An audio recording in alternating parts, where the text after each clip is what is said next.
নমস্কার, প্রকাশ English YouTube চ্যানেলে আপনাদের স্বাগতম। আমি আজকে প্রথম ক্লাস শুরু করলাম। আজকে আমি আপনাদের টেন্স শেখাবো। টেন্সের প্রথম যে বিষয়টা হচ্ছে পাস্ট টেন্স। পাস্ট টেন্স শেখাবো।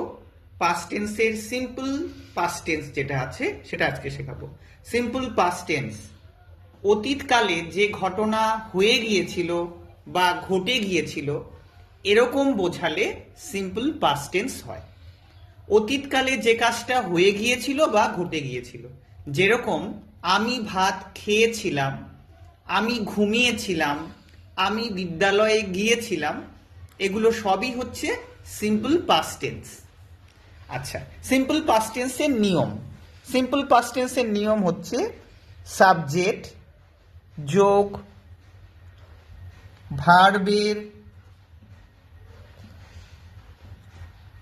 পাস্ট ফ্রম যোগ অবজেক্ট।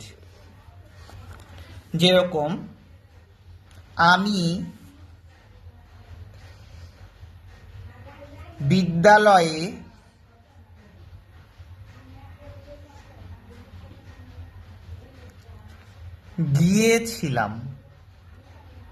গিয়েছিলাম। প্রথমে সাবজেক্ট। সাবজেক্ট কোনটা? বাক্যে যে কাজটা করে সে হচ্ছে সাবজেক্ট। এখানে কে কাজটা করছে? আমি।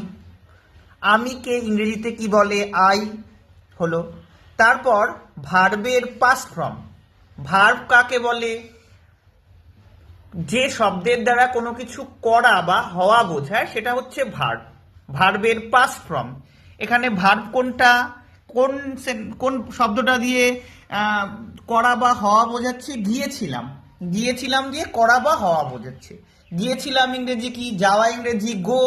গো এর পাস্ট টেন্স হচ্ছে ওয়েন্ট। I went. তারপর অবজেক্ট টু স্কুল। ভিডিওটি ভালো লাগলে সবাই লাইক করবেন এবং সাবস্ক্রাইব করবেন। ধন্যবাদ।